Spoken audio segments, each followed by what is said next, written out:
Bom dia a todos. Gostaria de poder estar ajudando as pessoas que vão ouvir, e assim mesmo como estou me autoajudando, né? Porque o assunto é sobre como o diabo consegue manipular a mente das pessoas. E as pessoas ficam tão cegas e tão entregue a isso que não consegue enxergar realmente um palmo além do nariz, entendeu? Então é difícil, porque nós que estávamos também desse lado, que éramos antigamente, né, usado pelo inimigo, pelo diabo, porque o diabo também teve um tempo que me cegou, teve um tempo também que eu era uma pessoa que achava que tudo que eu estava fazendo era certo, era correto, mas eu estava sendo manipulada pelas forças malignas e eu não entendia isso, entendeu? Mesmo eu conhecendo um pouco a palavra, né? Eu conhecia, não praticava, como hoje eu já tenho um pouco mais de conhecimento e estou mais na prática do que o conhecimento. Então, nossa, é difícil, porque quando a gente vê que tem pessoas que nós amamos, que estão nesse caminho e que você já passou por ele e que você quer que essa pessoa enxergue, a nossa vontade é de entrar dentro dessa pessoa e invadir a mente dela, o coração delas e arrancar para que elas acordem enquanto é tempo. Mas tudo tem um processo, o processo de Deus, é o processo, o tempo dele, como assim teve com a gente, né? Deus teve o processo, o tempo dele com todos nós. Ainda estou nesse processo, ainda estou nessa caminhada, aprendendo a cada dia, tentando ter forças a cada dia, porque a cada dia é uma batalha, a cada dia é uma muralha que se levanta. Quando você pensa que você está conseguindo chegar perto daquilo que você quer, aí parece que você é jogada para dentro de um labirinto. Aí você fica perdida, não sabe qual caminho que você vai seguir. Aí você perde um pouco as suas forças, você vem aquele enfraquecimento espiritual e você começa a se acusar, você começa a ficar procurando dentro de você onde você errou, onde é que você não está acertando, ou se você está desagradando a Deus, o que está acontecendo. E é tantas perguntas ao mesmo tempo, e tudo isso obra maligna, investida de Satanás na nossa mente, para que a gente perca o foco, para que você não olhe e veja que você está caminhando pelo caminho certo. Mas mesmo assim, mesmo a gente sabendo que Deus é poderoso, que Ele tem autoridade e poder, e foi essa autoridade e poder que Ele nos deu para repreender as forças malignas, mesmo assim a gente às vezes se deixa cair. A gente às vezes se coloca em questionamento. A gente começa a se questionar por que isso, por que aquilo, por que não está acontecendo. E a gente sabe que está desagradando a Deus e isso está acontecendo comigo, entendeu? Por isso que eu estou falando isso também, porque acontece comigo também.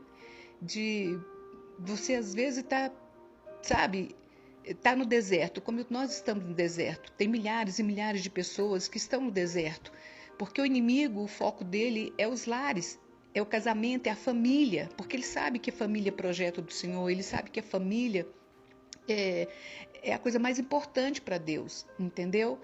E é onde o inimigo está agindo. Eu, 36 anos de casada, estou passando por um deserto há um ano e 11 meses, entendeu? E o que eu ouço de dentro da minha própria família é que desista, ele está feliz, não vai dar ele não volta mais, ele nem se lembra de você.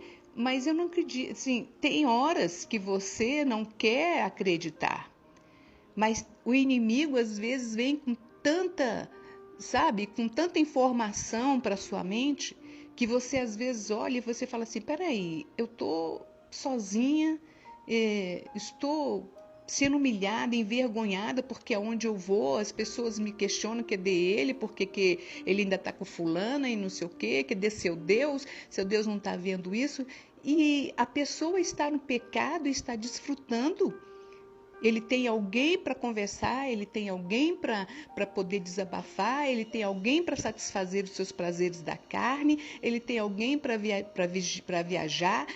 E eu estou aqui passando dias e dias olhando para o nada. Quer dizer, não que esteja olhando para nada, nós estamos correndo atrás, fazendo nossas campanhas, orando, jejuando, clamando e confiando, mas tem hora que a ansiedade bate, tem hora que a aflição bate, o desespero, o vazio, entendeu? Quando chega final de semana, principalmente, que você se vê sozinha, que você, principalmente as mulheres que os filhos já são casados, já têm sua família, já têm as suas obrigações com as suas famílias, entendeu? E a gente, como mãe, não quer interferir, não quer e se vê sozinha, porque sabe que o nosso cônjuge está ali do lado com outra mulher, entendeu? Fazendo com ela o que nunca fez com a gente, que era esposa, que sempre se dedicou. Tudo bem, vamos parar um pouquinho por aí. Tudo bem que nós erramos, né? Fomos falhas também, porque a culpa não é só do lado de lá. Temos que ver também que nós também somos culpadas. Eu sei que eu fui, porque, como eu falei aí atrás, eu conhecia a palavra. Eu conhecia, apenas conhecia, mas eu não praticava. Então, eu não fui uma mulher sábia, eu não fui uma mulher virtuosa. Quer dizer, eu, na verdade, amei mais o meu marido do que o próprio Deus. Sabe, eu coloquei meu marido no pedestal e tirei Deus de lá do trono e coloquei meu marido no lugar de Deus.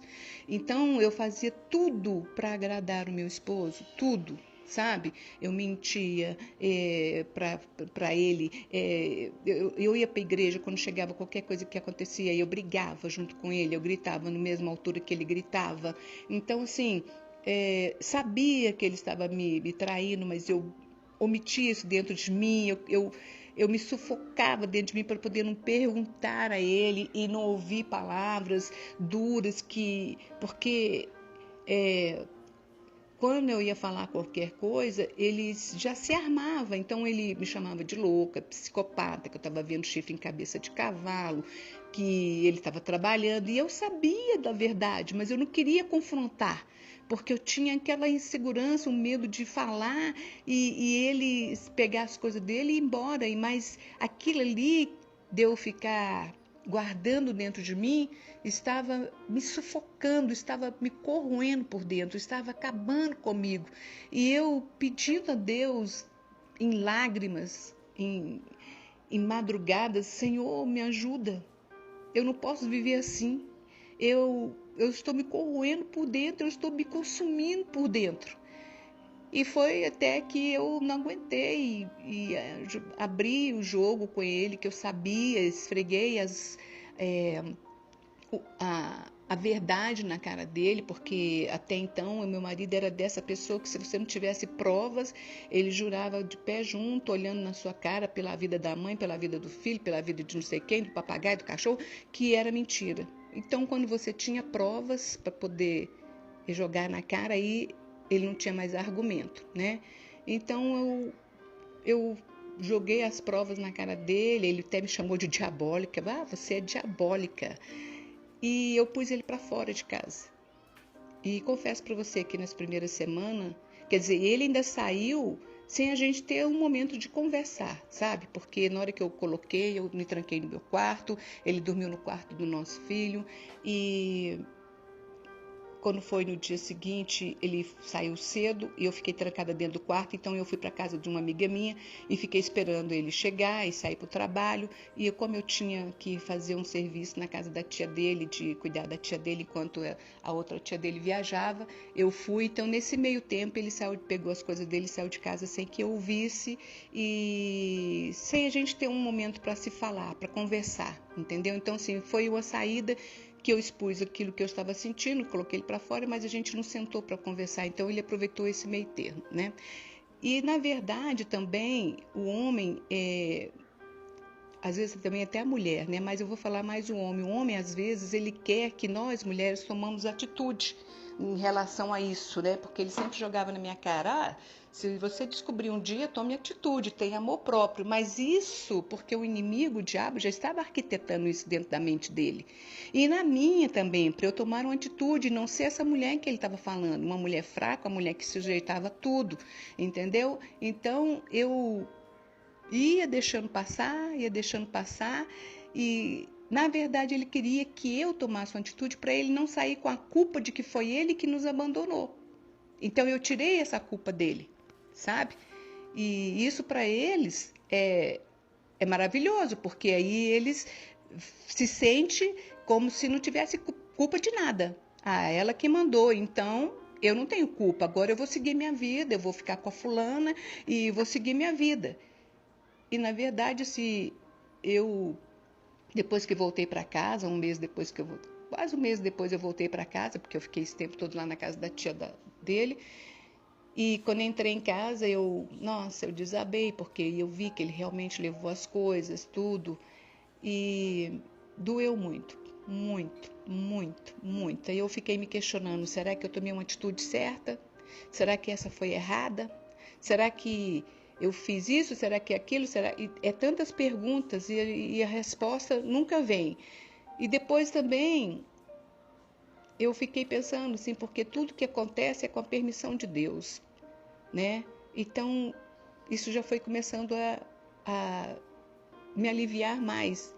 Depois eu entrei nos canais de restauração, né? Aliás, eu nem sei como é que eu entrei, nem sei como é que surgiu o canal de restauração. O primeiro foi o da Sol, né? Entrou assim, não sei como. Entrou e eu comecei a acompanhar a restauração de casamento e fui aprendendo muita coisa, cresci muito nesse meio termo que eu estou acompanhando, fazendo as campanhas junto. Tenho aprendido bastante coisa mesmo. E no início foi muito doloroso, era noites em claros. Aliás, assim, de vez em quando eu ainda me pego chorando, me pego passando a noite em claro, final de semana, às vezes me pego na janela olhando pro nada, perguntando, poxa, eu tô aqui, meu marido tá bem do outro lado, o que ele tá fazendo? Mas eu sei que Deus está vendo todas essas coisas e eu sei que dos olhos dele nada passa despercebido. A família dele praticamente me descartou, depois de 36 anos de convivência com todos eles, né? Assim, sempre tentando ser uma pessoa presente, uma pessoa ajudadora, sei lá, uma pessoa que está fugindo a palavra no momento, mas sempre procurei ser uma pessoa prestativa para a família dele. E sempre, assim, fui muito perseguida pela família dele. A mãe dele era da Umbanda, a tia dele do Candomblé.